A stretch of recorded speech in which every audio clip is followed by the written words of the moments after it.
அனைவருக்கும் வணக்கம். ஜான் பேசுகிறேன், ஸ்பார்டன் ட்ரேடிங் அகாடமியிலிருந்து. ஸோ நம்மளோட சேனல் சப்போர்ட் பண்ணுங்க அனைவருக்கும் மனது நன்றிகள். ஸோ இந்த வீடியோ நம்ம என்ன பார்க்க போகிறோம் அப்படின்னா வீக்லி ரிவ்யூ பற்றி பார்த்துருவோம். ஓகேங்களா? ஸோ கரண்டில் நிஃப்டி லாஸ்ட் ஒரு 1 வீக் எப்படி பிஹேவ் பண்ணிச்சு அப்படிங்கிறத ஃபஸ்ட்டு பார்த்துருவோம். நிஃப்டி வந்து பார்த்தீங்கன்னா லாஸ்ட் ஒரு 1 வீக்கில் ஒரு பெரிய ஒரு பியரிஷ் மொமெண்டம், கடைசியாக வந்து பார்த்தீங்கன்னா வியாழன் வெள்ளி அப்படின்னு ஒரு 2 நாளே ஒரு பெரிய பியரிஷ் மொமெண்டமில் வந்து நிஃப்டி க்ளோஸ் ஆகிருக்கு. ஸோ 1 வீக்கில் வந்து பார்த்தீங்கன்னா ஒரு 684 பாயிண்ட்ஸ் வந்து நமக்கு வந்து டவுன் வந்திருக்குது. அரௌண்ட் வந்து பார்த்தீங்கன்னா 4.17%. அதே வந்து பார்த்தீங்கன்னா நம்ம பேங்க் நிஃப்டி பார்ப்போம். So bank Nifty same condition தான். ஸோ பேங்க் நிஃப்டி வந்து பார்த்தீங்கன்னா மோர் தென் ஒரு 5% வந்து ட்ராப் ஆயிருக்கு. ஸோ இது 1792 பாயிண்ட் வந்து குறிப்பிட்டு ட்ராப் ஆயிருக்கு. ஸோ இது லாஸ்ட் ஃப்ரைடே மட்டுமே வந்து பார்த்தீங்கன்னா உங்களுக்கு 1000 பாயிண்ட்ஸ் வந்து 34லேருந்து 33க்கு வந்து ட்ராப் ஆயிருக்கு. ஓகேங்களா? ஸோ இது வந்து பார்த்தீங்கன்னா ஓவராலாக பேங்க் நிஃப்டி அண்ட் நிஃப்டியோட ஒரு 1 வீக்கில் என்ன நடந்திருக்கு அப்படிங்கிறத பார்த்தோம். அதே சமயத்தில் ஓவரால் ட்ரெண்ட் என்ன அப்படின்னு பார்த்துருவோம். ஸோ ஃபர்ஸ்ட் வந்து பார்த்தீங்கன்னா ஓவரால் ட்ரெண்ட் வந்து பார்த்தீங்கன்னா நிஃப்டி வந்து ப்ரீவியஸோட பையோட ஜோன் அல்லது வந்து பார்த்தீங்கன்னா ப்ரீவியஸோட ஸ்விங்கை வந்து இப்போ வரை கட் பண்ணலை. ஸோ கரண்டில் வந்து பார்த்தீங்கன்னா எக்ஸ்ட்ராடினரி டிஸ்கவுண்ட்டில் மார்க்கெட் இருக்குது. ஸோ ப்ரீவியஸோட இந்த ஸ்விங்கை நமக்கு கட் ஆகும்போது 7th மார்ச் வந்த இந்த லோ வந்து மார்க்கெட் பிரேக் அவுட் ஆகும்போது ஸ்ட்ரெயிட்டாகவே மார்க்கெட் வந்து 14700 வரையும் மார்க்கெட் வந்து மூவ் ஆகும். திருப்பி 14700 தான் நமக்கு நல்ல ஒரு பையோட லெவல் இருக்குது. ஓகேங்களா?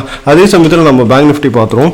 ஸோ பேங்க் நிஃப்டியை பொறுத்த வரைக்கும் கரண்டில் வந்து பார்த்தீங்கன்னா ப்ரீவியஸ் ஸ்விங்கை இப்போ வர பேங்க் நிஃப்டி வந்து பிரேக் அவுட் பண்ணல. கரண்டில் பையோட ஸ்விங்கில் தான் இருக்குது. 33 அப்படிங்கிற ஒரு மிகப்பெரிய சப்போர்ட்டை வந்து மார்க்கெட்டில் கரண்ட்டில் இருக்குது. ஸோ இந்த 32,500 to 32,199. ஓகேங்களா? ஸோ இது வந்து பார்த்தீங்கன்னா ப்ரீவியஸாக வந்த ஒரு லெவல் ஏறத்தாழ 32,500லேருந்து 32,179 வரைக்கும் இது ப்ரீவியஸாக வந்து மார்க்கெட் கொடுத்த பையோட லெவல். ஓகேங்களா? ஆர்டர் பிளாக்கோட லெவல். ஸோ இந்த லெவல் வந்து மார்க்கெட் அகெயின் வந்து புஷ் பண்ணணும்னு நினைக்கிறேன். இதுதான் maximum support for the Bank Nifty. So இந்த லெவல் நமக்கு பிரேக் அவுட் ஆகுதுன்னா நெக்ஸ்ட் வந்து பார்த்தீங்கன்னா நமக்கு 30,000 தான் இருக்குது. சென்டரில் எந்த விதமான ஒரு ஸ்ட்ராங்கான ஒரு டிமாண்ட் ஜோனும் நமக்கு கரண்ட் மார்க்கெட்டில் கிடையாது. ஓகேங்களா?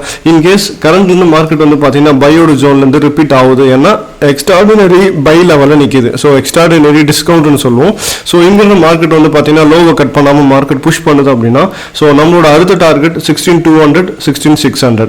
இதே வந்து பார்த்தீங்கன்னா பேங்க் நிஃப்டி எடுத்துக்கிட்டிங்கன்னா கரண்ட்டில் வந்து பை லெவல்லேருந்து மார்க்கெட் மூவ் ஆகுது அப்படின்னா 34 and 35 தான் நம்மளோட நெக்ஸ்ட் டார்கெட்டாக அமையும். ஓகேங்களா? அடுத்த ஒரு 1 வீக்கில். ஓகேங்களா?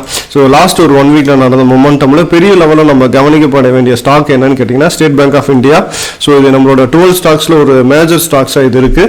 இது வந்து பார்த்தீங்கன்னா மோர் தென் ஒரு 8% வந்து ட்ராப் ஆயிருக்கு. குறிப்பிட்டு சொல்லணும் அப்படின்னா இந்த JSW steel and Tata steel ரெண்டுமே வந்து பார்த்தீங்கன்னா ஸ்டீல் கம்பெனி. இது ரெண்டுமே வந்து பார்த்தீங்கன்னா மோர் தென் 12% வந்து பார்த்தீங்கன்னா JSW ஸ்டீல் வந்து 13% ட்ராப்பு.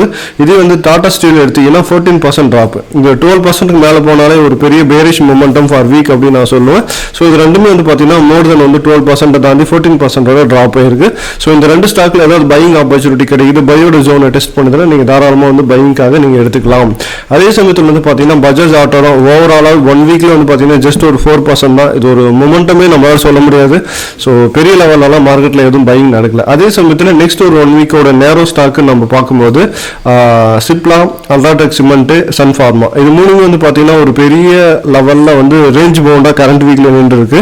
ஸோ அப்கமிங் 1 வீக்குக்கு இது நல்ல ஒரு மொமெண்டம் கொடுக்கக்கூடிய ஸ்டாக்காக கண்டிப்பாக அமையும். அதுக்கடுத்து வந்து பார்த்தீங்கன்னா நம்ம ஓப்பன் இன்ட்ரெஸ்ட்டுக்குள்ளே வரும். ஸோ ஓப்பன் இன்ட்ரெஸ்ட் எடுத்து பார்க்கும்போது மார்க்கெட்டில் வந்து ஓவரால் வந்து காலோட ரைட்டிங் தான் இருக்கு. ஆனால் கரண்ட் வந்து பார்த்தீங்கன்னா 15,800 வந்து ஒரு பெரிய சப்போர்ட்டுங்க. ஓகேங்களா? ஸோ யார்த்தால வந்து கரண்ட்ல மார்க்கெட் அங்கே தான் நின்றுட்டு இருக்கு. ஸோ கரண்ட்ல வந்து பார்த்தீங்கன்னா ப்ரீவியஸ் லோ அப்படின்னு சொல்லப்படக்கூடிய 15,668 தான் ப்ரீவியஸ் லெவல் இருக்கக்கூடிய சப்போர்ட். யார்த்தால 15,800 நம்ம சொல்லலாம். ஓகேங்களா? ஸோ 800 கிடையாது, 700. ஓகேங்களா? ஸோ இதில் 50% நம்ம எடுக்கும்போது 700 to 600 நமக்கு வரும். ஸோ இந்த 15,700 600 அப்படிங்கிறது ப்ரீவியஸோட பாட்டம் அவுட். ஓகேங்களா? இதுதான் பாட்டம் அவுட்டும். ஏன்னா இது பையோட லெவல். இதுதான் மேக்ஸிமம் வரக்கூடிய ப்ரீவியஸ் வீக்குக்கான சப்போர்ட் பையோட லெவல். இதுக்கு கீழே மார்க்கெட் சஸ்டெயின் பண்ணிச்சுன்னா பெரிய லெவல் பேரிஷ்குள்ள போயிடும். இதுதான் அதிகபட்ச சப்போர்ட். இதை வச்சு நம்ம மார்க்கெட் அனலைஸ் பண்ணும்போது 15,700 600 நம்ம எதிர்பார்த்துருக்கோம்.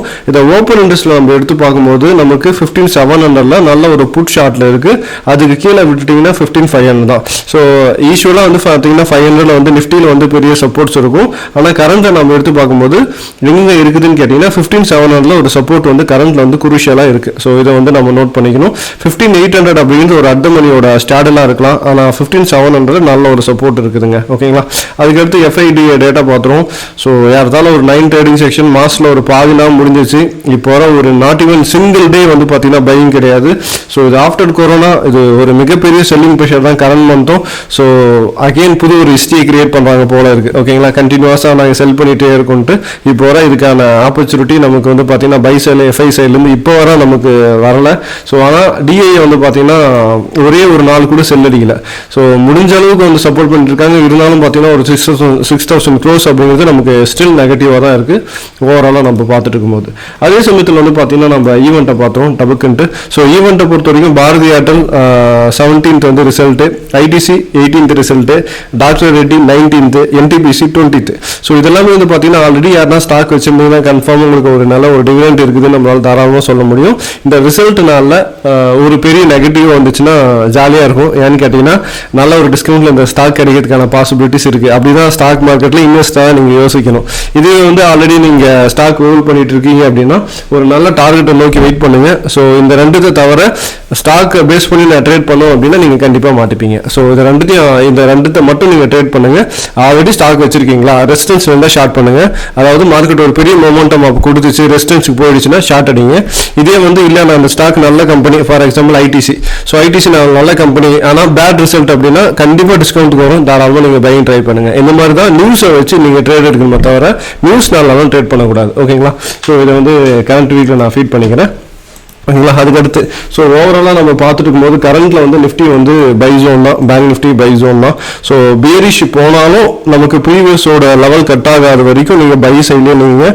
ஸோ நியரஸ்ட் வந்து பார்த்தீங்கன்னா லாஸ்ட் ஃப்ரைடேயோட லோ கட் ஆச்சுன்னா நமக்கு பேரிஷ் மவுண்டம் ஈஸியாக வந்து மார்க்கெட்டில் வந்து ஈஸியாக வந்து நமக்கு கிடைச்சிரும். இந்த ஜோன் அப்படிங்கிறது ரொம்ப ரொம்ப ரொம்ப கம்மியாக இருக்குது. அதே சமயத்தில் குளோபல் மார்க்கெட் எடுத்து பார்க்கும்போது இப்போ வரைக்கும் குளோபல் மார்க்கெட் அப்படிங்கிறது லாஸ்ட் ஃப்ரைடே க்ளோஸ் ஆனது எல்லாமே வந்து பாசிட்டிவ் தான் க்ளோஸ் ஆயிருக்கு. குறிப்பாக வந்து நாஸ்டாக் வந்து ஒரு 3%, US30 ஒரு 1.5%, எக்ஸிஸ் நிஃப்டி வந்து பார்த்தீங்கன்னா ஏறத்தாழ வந்து பார்த்தீங்கன்னா 15,892ல வந்து ட்ரேட் ஆகிட்டு இருக்கு. ஸோ குளோபல் மார்க்கெட் பாசிட்டிவ்ல இருக்கு. ஸோ இதோட கண்டினியூஷன் மண்டே மார்க்கெட் மார்னிங் ஓப்பனிங்ல வந்து பிஹேவ் பண்ணிச்சு, நல்ல ஒரு பாசிட்டிவ் ஓப்பனிங் இருக்கு அப்படின்னா தாராளமாக வந்து நம்ம பையிங் எதிர்பார்க்கலாம். ஏன்னா ஓவராலாக நிஃப்டி பெரிய ஒரு டிஸ்கவுண்ட்ல கரண்ட்ல நின்றுட்டு இருக்கு. ப்ரீவியஸ் லோ கட் ஆகாத வரைக்கும் நம்ம பை சைடில் நம்ம எதிர்பார்க்கலாம். ஓகேங்களா. ஸோ நன்றி. ஸோ மண்டே ஈவினிங் உங்களை வந்து போஸ்ட் மார்க்கெட் ரிவ்யூவில் உங்களை சந்திக்கிறேன். அது வரைக்கும் நன்றி, வணக்கம்.